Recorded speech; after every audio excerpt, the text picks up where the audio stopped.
Good afternoon, all of you. Now, the title which I carry is called Innovation Evangelist. Okay, and that's a very formal title. And when I go and introduce myself to people that I'm an innovation evangelist, the reaction is somewhere between disbelief and wondering that is he really getting paid for what he's doing. So here is a talk on what I call as call for an innovation evangelist. Now, I'll just give you a brief introduction about what is an evangelist, who are evangelists. So what happened was, it was really some 2000 years back, is when the Bible, right, it was a church which deputed evangelists. Now the role of these evangelists at the time of the biblical era was to convert people who were non-believers in God to make people believe in God. Now this is a very tricky thing, right? And the only way you can make people believe in God is by the act of God. So in the fast forward era, the role of evangelist is threefold. The first role of evangelist in the context of innovation is that we need to make people believe that innovation is important. Not just because this is an innovation conference, but it's a very, very simple thing that in our childhood days, at least my childhood days, all of us used to carry a roll called Kodak roll, right? Didn't we? Now how does it feel when I say that the company that invented, right, a company which was very much a part of our whole upbringing has gone bankrupt because they failed to innovate? And there are so many companies which have gone bankrupt because they failed to innovate, and hence innovation is must. That's what we people try and convey to the people. Second thing is about how important it is for people to realize that innovation comes from within. There is a very famous belief that still persists in academic as well as corporate circles, that you need to be a genius to be innovative, and this is completely proven wrong. You don't have to be genius to be innovative, right? You have to be a little more experimentative to be innovative. In fact, I would just want to share a very interesting study which was done. The study from Johns Hopkins Institute suggests that there is a very, very high similarity between people who are creative and people who suffer with schizophrenia, right? So people who suffer with schizophrenia have too much in common with people who are creative, and the commonality is that both of these people have very, very latent inhibitions, which means they don't inhibit. And the last thing that we need to convey to people is that innovation can be done, can be taught, and it is very, very methodical. So people like us really try and infuse the science part of innovation. Now I have 9 more minutes with me. In the next 9 minutes, what I'm going to talk to you about are very, very low hanging fruits that we have tried in our organization at Wipro and at a community level, which you can start experimenting starting Monday or Saturday or Friday if you're working. And these are very simple things. The first thing we call at is called VCamp. VCamp, also called as bar camp. Now think for a moment that we were not sitting like this in this auditorium, as against we were sitting in 2 concentric circles. And the assumption here is that the people sitting in front of me have equal, if not more, knowledge than what I possess. But what's unfortunate is that people on this side have to talk, and people on that side have to clap and then wait for their turn to come to ask a question. Whereas what happens in a bar camp is that people from all runs of life, think for a moment that you have police officers, politicians, entrepreneurs, startups, venture capitalists, students, faculty, housewives, and people who are unemployed coming into the room and talking about creativity. That's what is a VCamp or a bar camp. And what we need to realize is that going forward, the conference style of teaching, which we are very much a part of right now, may not be the best way of teaching or learning. So that's the first experiment that we did 4 years back, and we've been doing pretty successfully these experiments. The second thing is called Innovation Bazaar. I'm sure most of you must be familiar with the word bazar. Bazaar means a marketplace.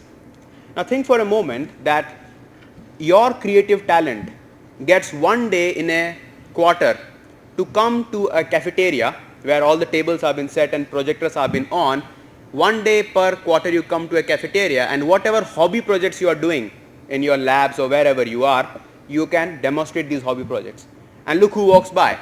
The CTO and the customers who have been associated with us, they walk by. This is one of the best ways for young people to show their talent. And this takes you back to something called science exhibition. Now what happens in science exhibition, where all these kids are there? They come and they present what they have created.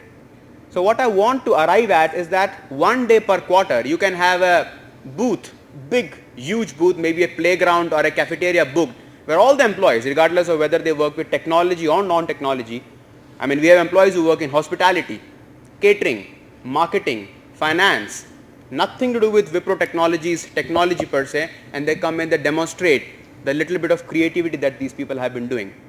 The biggest benefit of such innovation bazaar is cross-pollination. Because in a company like that of ours, where there are 100,000 employees, 1 lakh employees, one hand doesn't know what other hand is doing. So it's very, very important that people collaborate. That's the second thing. The third thing which has been very useful to us, which I'm sure you can also borrow from here, is called storybook of innovation. Think for a moment that every employee in your organization has got one page on your internal wiki or wherever it is, where he or she can write down their own creative bits. No format. The only requirement is it should be grammatically correct. That's all. And at the end of the quarter, or at the end of 2 quarters, you publish those things in the form of a book. What we really envisage is that Wipro, or any organization for that matter, should produce something called Reader's Digest of innovation. And the beauty of this storybook of innovation is that these storybooks are written by individuals, not by us. There are no editors. Anybody can write 1 or 2 paragraphs about what great things they are doing. We print it and publish it. And every time a new employee walks into the campus, he gets that to show that, hey, there is a lot of creative work happening at the grassroots in your organization, and this is the best way to capture it. That's what we call as storybook of innovation at the grassroots level. Please understand, I personally believe that while the agenda might come from top down, but innovation invariably happens bottom up. We need Ratan Tatas and Steve Jobs to drive innovation, but they are not the ones who innovate. And hence these are some of the ways by which we cultivate innovation at the lowermost level of an organization. The next one, I call it as let sparks fly. There was one boy this morning, one gentleman this morning when we were having this opening ceremony, who took a stab on the corporate world saying that education corrupted me and I was born intelligent. To an extent I corroborate with this guy, because when we go to schools and colleges, the amount of sparks that we see flying and the amount of sparks that we see flying, and the moment they join an organization, that spark gets dozed off. Think for a moment that next time when you go to hire candidates in a B school, don't go with your PowerPoint presentations and all that. Go with your real problems and toss it to them and say that, okay, this is 9 a.m. These are my real problems, and let us see at 6 p.m.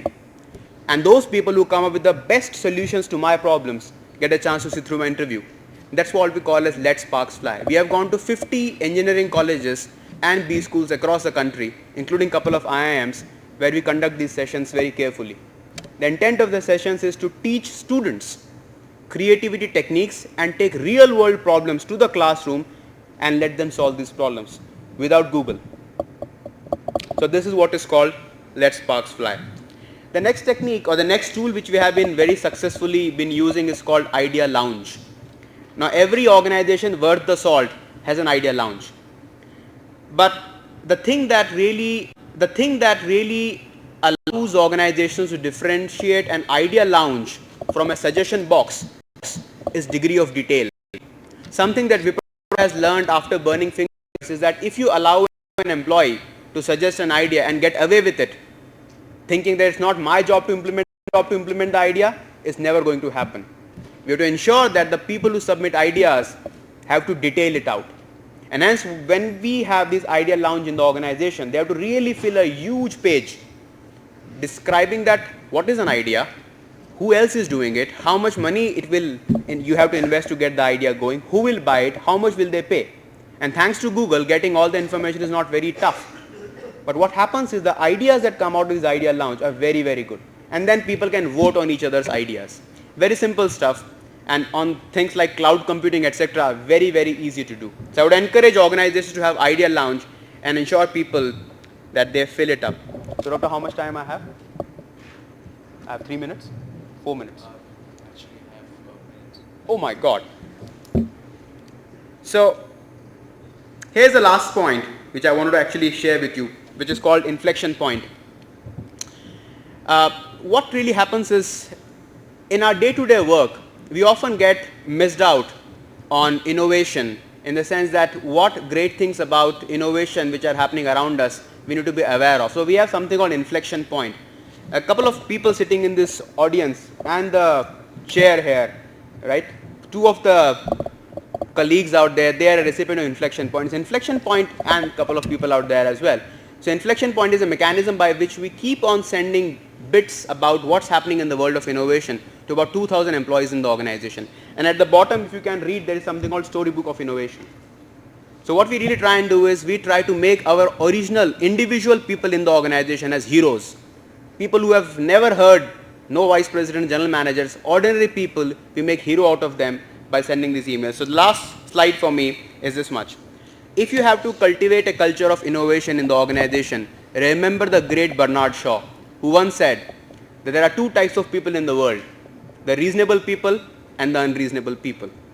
The reasonable people are those who try to change themselves according to the world, and the unreasonable people are those who try to change the world according to them.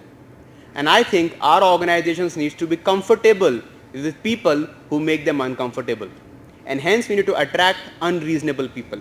And I don't know whether it's institutes like ISBs and IIMs produce unreasonable people. I don't know. And hence the final take for me is, if you have to cultivate a culture of innovation within the organization, something that we have been practicing. I've been around in this company for the last 6 years, and having not get fired, there is one testimony for me to share, is this one. It is always better to ask for forgiveness than permission, right? And it's the leaders who have to give that room for the people to make mistakes